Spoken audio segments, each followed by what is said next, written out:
Hi, everyone. Today we have a very special guest, Linda. And Linda is described by her client as the last coach you will ever need. Linda works with executives and entrepreneurs to help them move beyond the not enough so they can create a space for big, bold actions that leads to new possibilities in their career and business. And it's in perfect alignment with what we want to do here with Uplifters, that we want to help people uplift themselves from the current reality into a possibility. So Linda, thank you so much for being here. I had the pleasure to speak with you, and you know, you're such an impressive individual, and I'm excited to have you share with us your journey and you know, uplift others. It's a pleasure to be here. Thank you for having me. So for people that haven't gotten a chance to know you, share with us a little bit about your journey and your background and how we got here today. Okay, I will try and keep it as succinct as possible. I have the tendency to talk on, so feel free to stop me. I was born in Nigeria we had quite an abundant lifestyle, is what I was told. My dad was one of the first millionaires from his village, and he kind of put roads in and lights and put people through school. So we were pretty well known. But then when I was 6 years old, his businesses started to crumble. So he sent my mum and my siblings at the time, so it was 3 of us in terms of the children, and she was pregnant with another. She had my little sister on the way, and we moved to London because his worry was that he is illiterate. He hasn't studied one day of his life, and he thought if he lost everything, he wouldn't be able to put us through school because you have to pay for education in Nigeria. So because my mom was a British citizen, he wanted her to move over so that we could still have the opportunity to school, whether there was money or not, because education is free. So that's why we moved. And I think I remember the experience in London in my earlier years than I do in Nigeria, and it was tough. So my mom was a supply teacher, so when sometimes there was work, sometimes there wasn't, and she would kind of supplement her salary with credit cards when there wasn't any work. And it eventually caught up on her, and Bailey's cleared our house up. And so we had an apartment, but we had no furniture whatsoever, no TV, no sofas, no beds, nothing. And they got to a point where we didn't even have electricity or gas. So we would wear outdoor jackets in the house, and we would do our homework around a candlelight. And we would sit up in the dark talking until we went to sleep. But it didn't feel too bad because mom made it fun. The other thing that she did was introduce us to meditation when I was 11 years old. And I think that was probably my saving grace through the whole of my life. She would always tell us that everything that we needed and we wanted existed within us. The kingdom of God existed within us, and the way to access it was through silence. So we would have quiet days where we weren't allowed to talk every Sunday. And it was funny because we would try to mime to each other if we needed to communicate, but it was, she was really instilling self-reflection. And whenever we would go to her with questions that she didn't feel she was the best place to answer, she would tell us to turn within.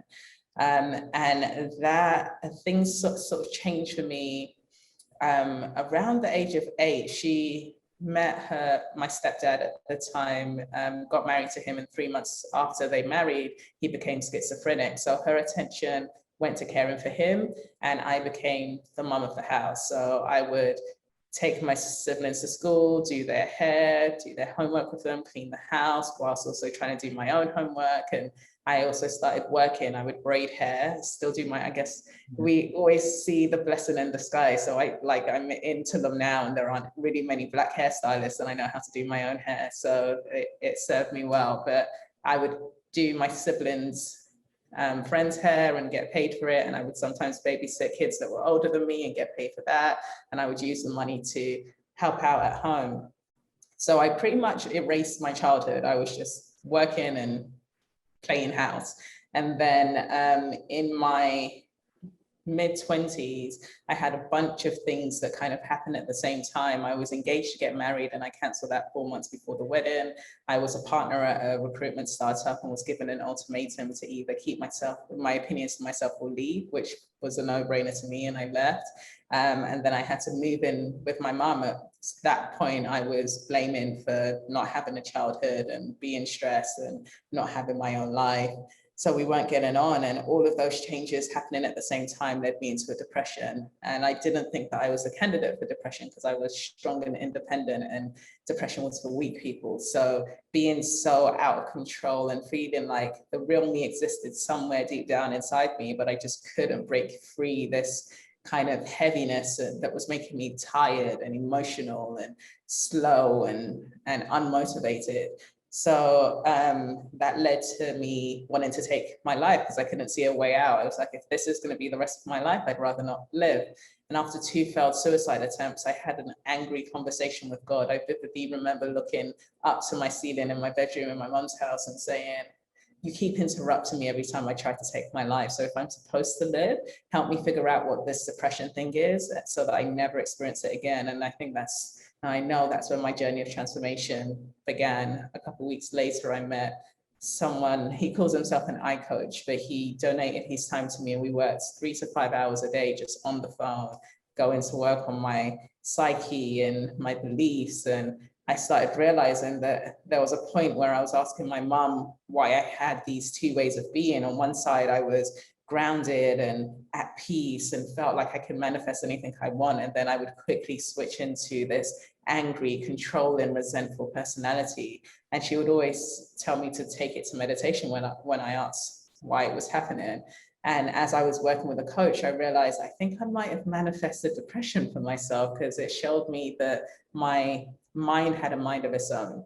And I started realizing that when my mind was in control, I was operating from all of my patterns and my trauma. And when I was present, that was when I was in my full power. So as I started unwinding and uncovering all of these beliefs, my world started changing. I moved out of my mom's house and lived in my car for 3 weeks as I started a new business because I swore I wouldn't work for anyone again. And as I dealt with one thing after another, my world would shift in reflection. And I started realizing that my external world was just a reflection of what was going on inside me. And eventually I grew the business to a few million in turnover and realized that I needed something more. It wasn't fulfilling anymore. And I think I'd worked on myself so much that I was ready to be of service. I didn't know it at the time. So I had an early life crisis at 30 years old, just 5 years ago. Went to India for a month to figure out what was going on, realized that I needed to let go of the business, came back, shut it down without selling it, and then just went on this self-discovery journey, which has led me to coaching and eventually what I'm doing now. Yeah. Wow, what an incredible share.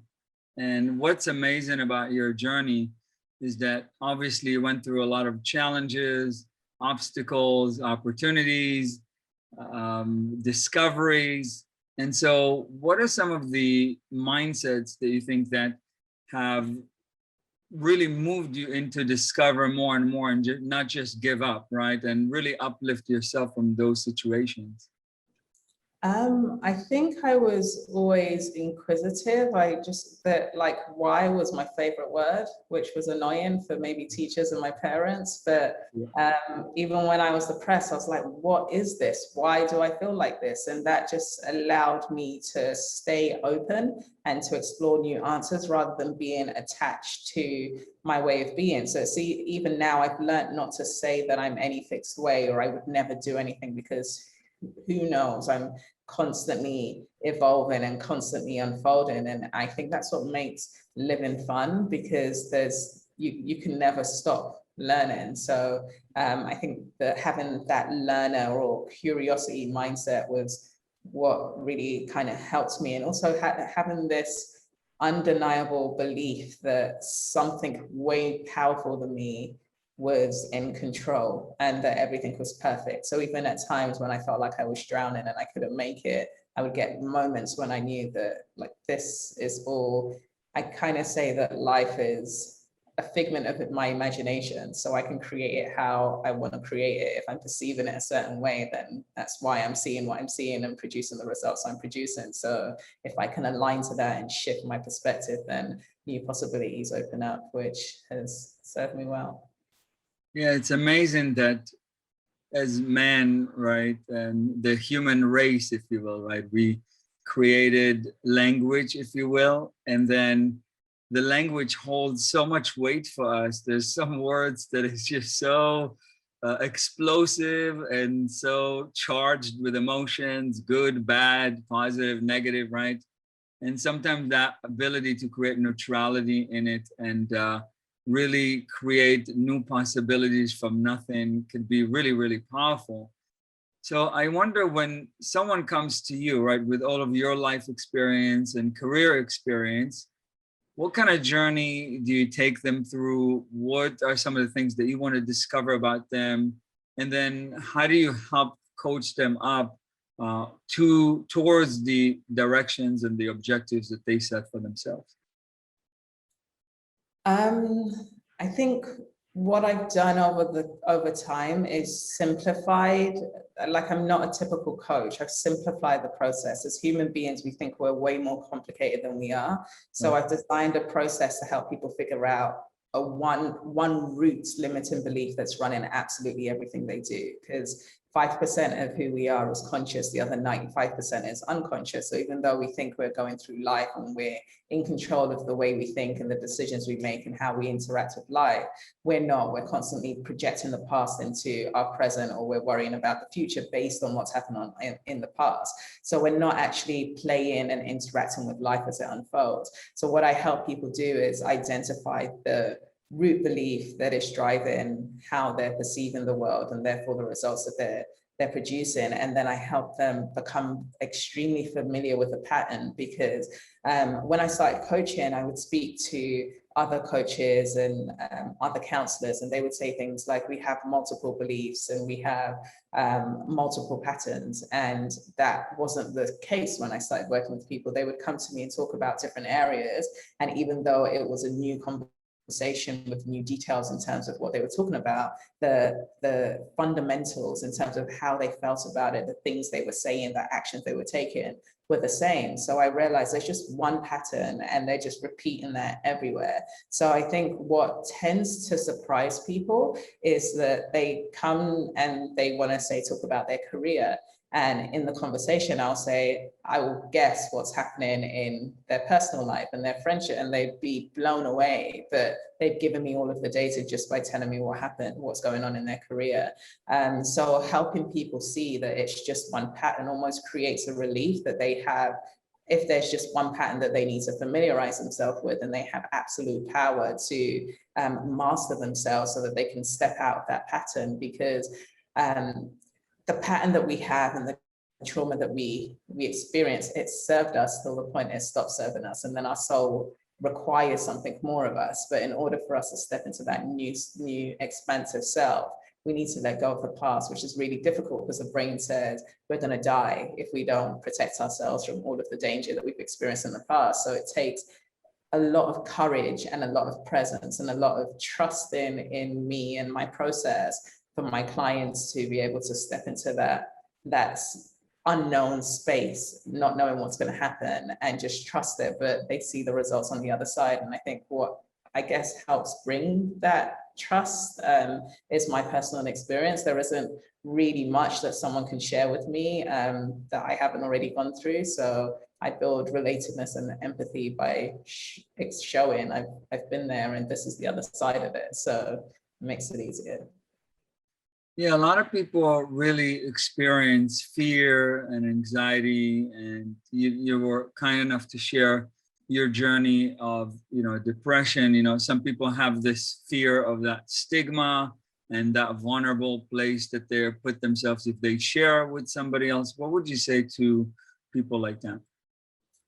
I think that they should experiment feeling the fear and sharing anyway, because what tends to happen is they not only create the permission for the person they're sharing with to also share, but they start realizing that they're not alone. So a lot of the times when we're going through things, we feel isolated. It feels like it's our struggle. But even yesterday, I facilitated an event with approximately 80 people there. And when someone got on stage and I coached them live, I would turn to the crowd and say, put your hands up if you relate to this. And the majority of people put their hands up. And I do that to show the person that's on the stage, you're not alone. We typically go through the same thing. The only thing that differentiates us is the details. It's going to be another name if it's a person that's involved, or it's going to be another country, but typically we're all going through the same thing, and we feel it's easier to let go of the significance of our issues if we are sharing, because then we'll start finding other people who've either gone through it and can support us through it, or can relate so that we don't feel so isolated, which intensifies the suffering. Yeah. Now, I wonder, who was some of the positive influences in your life or role models that you looked up to and helped shape this, understanding and vision in life? And then whenever you had a hard time, maybe you remembered some of the things that they discussed with you or shared with you. So in the early stages, I didn't really have too many role models. The environment I grew up in wasn't one of possibilities. So this is where my mom's gift of teaching us to turn within was. My imagination was my inspiration. I would always visualize like what the life I was going to have and the people I was going to be surrounded by and the travel that I was going to have.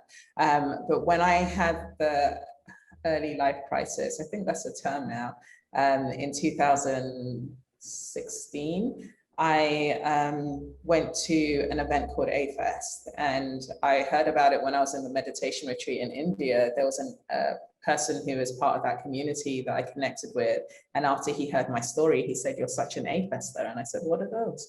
And he tried to describe it as a cross between TED Talks and Burning Man. And I was like, I didn't know what Burning Man was. He thought I was crazy, and I clearly didn't get out much. But he gave me the application form. I trusted him, so I just signed up and my application was accepted, and I showed up in Mexico actually. So it feels like it's full circle. And the first person I heard speak was Lisa Nichols, and she was on the movie The Secret. She is one of two Black women to have a publicly listed company on the stock exchange in the States. But that was the first time I had heard of her or seen her, and she was just so captivating, and so she wore vulnerability. And I actually remember she had a breakout session after. Firstly, she had me in tears the whole time, and I hadn't ever cried in public, but the whole room was crying. So again, I felt comfortable in numbers. And she invited us all to her room to have a personal, like a more intimate coaching session. And I asked her, "How are you able to be vulnerable?" She said that it's not something she thinks about. She just wears vulnerability. It's just who she is. And then I just asked myself, like, how do you wear vulnerability? Because I just created this illusion that because of the role I played in my family, I didn't have space to be vulnerable. I didn't empathize with myself. I just got over things quickly because I felt like I had to be strong for my family. So this new concept of seeing someone so powerful, but she was on stage, sharing her story, crying, and able to take us on this journey with her, it just blew my mind. It was the first time I saw how powerful vulnerability is. And she's been a constant in my life since then. I've got her number, and I watch her from afar, and we connect once in a while. And she's just, it was the first time I saw what was possible, because when I left the community or the area I grew up in and I went into corporate world, I was the only Black girl really in the corporations I worked for. So to see someone on stage who had all these achievements, who had also gone through crazy adversity and just came out so beautiful. It was, she was probably one of the key people that inspired me to think even bigger than I was thinking for myself. That's wonderful. A lot of people actually have, self-limiting beliefs, if you will, right? Some people say, I'm a minority, or woman or, African American or Latino, Latina, Jewish, Asian, I came from this background or this background or what have you, right? And so how do we help people that may be saying that to themselves in a way that it's not really empowering, but it actually transform that and uplift that, term or terminology into something that gives them a lot of power and a lot of motivation to actually do something extraordinary? Yeah, I have this conversation a lot because, I was one of the few friends to go to university, let alone get a job in corporations. So I kind of broke the mold of what was expected. But I can understand why it's hard for people to see what's possible when their reference is what's around them. And what I appreciate about having the Black female experience, I have gone through stuff, but it hasn't defined me or stopped me, maybe because making money and taking care of my family was a way bigger why than worrying about all of the experiences that I went through.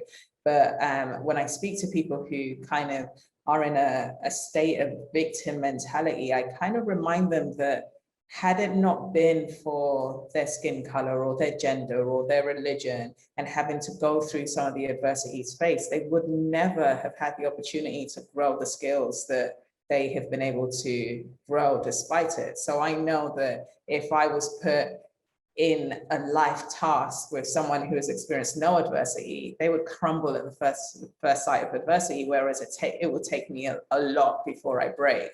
So sometimes what we see as challenges or limitations and barriers are training us to expand ourselves, because we have to think, if we are committed to reaching a goal or overcoming, reaching whatever life milestone it is, and you have an additional barrier because of who you are, then you have to be cunning and figure out a way around that barrier in order for you to get to that milestone. And that's in the figuring out, you're acquiring skills that you wouldn't have acquired had it not been for that adversity. So I think I've learned to appreciate this journey because it's made me who I am, and not too bad. So yeah. What are some of the proudest moments that you have in life so far? I think when there was a moment in my company when I was in my office with my employees and everyone was hard at work, and I just rolled my chair back and I was blown away, because it was like, hold on, I was once upon a time, I didn't even know where food was going to come from, and I was trying to do my homework around the candlelight, and now I'm responsible for people's mortgages and their kids, and it just seems so surreal. And I guess I was humbled by the little steps that make a huge difference. I was so focused on the journey that I hadn't realized how big the leap was from where I was. So that made me really proud that I was able to help other people. And even now with the work that I'm doing, I think I still pinch myself that I get to call what I do a job. I got a message this morning from the event last night saying, "You've literally changed my life." And I'm like, in 1 hour? Okay. I'm great. Like, it's just an honor. It's just, I'm just grateful to be able to make a difference in some way, shape, or form. Wow. What are some of the biggest impacts and legacy that you would want to create in the world and the community moving forward?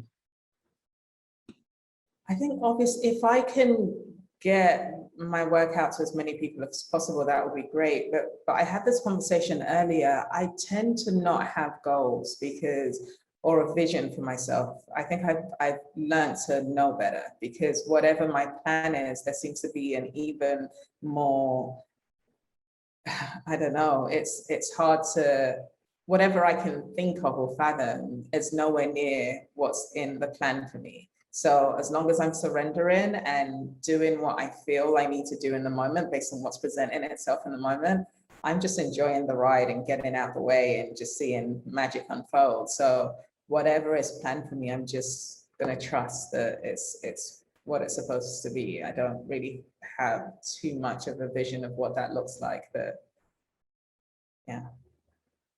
So what would you say to people who are, struggling with what's happening now in the economy, with the pandemic, maybe their whole financial, professional, personal life got turned upside down? Maybe some of the words of wisdoms that you could share with them. I think I would say that your brain is waiting for your instruction. So if your focus is on all of the things that you were attached to, so I'm used to life being like XYZ and having XYZ, and now all of that has changed and it's been taken from me, you're almost generating a painful experience, because if you are not likely to get back what you had, then your focus is going to be there. Well, this is an opportunity. Usually when things break down, well, every time things break down, it's an opportunity to build something new. And if you ask yourself quality questions, you'll get quality answers. And I think a lot of people through lockdowns have been forced to stop. And in that stopping, they've had no choice but to reflect. And that is causing a lot of mental health issues. And even though it's unfortunate that that's the case, I needed my depression and suicide attempt for me to start my journey of transformation. So if they're at the point where they're experiencing serious agony and they're looking for a change, what I would ask them to do is take a pen and paper and come up with some quality questions in terms of, what do I want to create for myself despite what's going on in the world? And what would make me happy in this moment? And if I had to let go of what was, what is the new thing I want to create? And just see what comes up. And then the next step would be brave enough to start taking some action towards that, because now your attention is focused on moving you forward rather than holding on to the past, which is pretty much gone, which is what causes, whenever we have an expectation that is not met, our mind doesn't know how to deal with that. And sometimes that's needed in order to push us into transformation, into expansion. So even though it doesn't, it's probably not what anyone wants to hear. If things feel hard right now, it's a good thing, because as humans, we usually only make change when we are in pain. It's just making the decision, getting to that moment where you're just like, I'm sick and tired of being sick and tired. How can I move forward? And you will get answers. Why do you think people hold on to the past? Is it because of fear? Or maybe they don't want to be uncomfortable of exploring new things and new opportunities? What are some of your experience when you work with people? It's just the way the mind is designed. And unfortunately, our consciousness is wrapped around our mind. So there's so many spiritual sayings, the practices and sayings that say that we're not our mind. We don't live like we're not our mind. Over time, especially in the first world, we have let our mind take control. So we have now become slaves to our mind, whereas we're supposed to be the master of our mind and use the mind as a tool. So if we look at the way the mind works, it's supposed to anticipate danger and keep you protected from it. So if 95% of everything you do based on your mind is unconscious and 70% of that is limiting beliefs, then you need to have certainty in order for you to know, okay, well, because this is certain, I feel safe, which is why a lot of people, when they it's easy to judge someone and say, if you're clearly in a disruptive situation, why would you stay in it? Well, it's what they know. So even though the thought of the new or the opposite, I was coaching someone yesterday and they were saying, no matter what I try, I can't shift from being broke. I can only, I want to make money, but I just keep ending up in this depressed state. And I said to her, how does it serve you? And she was like, it doesn't serve me. And I said, ask your mind the question and tell me what answers come up. And then she started thinking about it and she said, well, actually, every time I get myself into a situation and work myself out of it, people acknowledge how resilient I am and tell me how inspirational I am. I said, okay, so that's one way of manipulating love. I said, what else comes up for you? And she said, if I think about it too, I guess in relationships, I get taken care of. And I said, is there anything else? And she said, thinking about it, I get to avoid responsibility. And I'm like, okay, so you can see how many payoffs there are for staying where you are. And you might want money because you think it will give you something else, but you've never had that experience. So for your brain, it's not real, and therefore it's a threat. So it's like, we know how to be broke, and we know all the ways it serves us to be broke. So if someone tries to give us money, which is why a lot of lottery winners go broke within a year, because they don't know how to deal with this new reality, because their mind and their patterns and their beliefs are programmed to know how to survive with being broke. So the reason why people are afraid of change is because it genuinely feels like a life or death situation. And that's why usually crisis is the catalyst for change, because when you hit a rock bottom, it's easier to let go of something. Just like when you hear the story of drug addicts, they have to reach a rock bottom before they say, okay, I want something else. It's the same. We're addicted to our identity. We're addicted to our thoughts because it's all we've known all of our lives. So to make that change, it takes something in order to have you go against your thoughts, go against your emotions, go against all of these instinctual reactions that you usually have to step into something new. So. And it's amazing because it shows up in everywhere in life, in money, in business. You know, this conversation about someone who's trying to make a transition from a corporate career to a business career, and now they're worried about how they're going to make the same kind of money, or change in a business, or change in an industry, right? We have all those fears and concerns and unknowns. Yeah, happens in relationships as well, everywhere. So how we do one thing is how we do everything. But once you know what your mind is doing, it's easier to then have a choice. Am I going to be a prisoner to it, or am I just going to take the action regardless? So that's why awareness is key. What would you want to share with our audience, things that you think there would be golden nuggets for them, or that they could benefit from?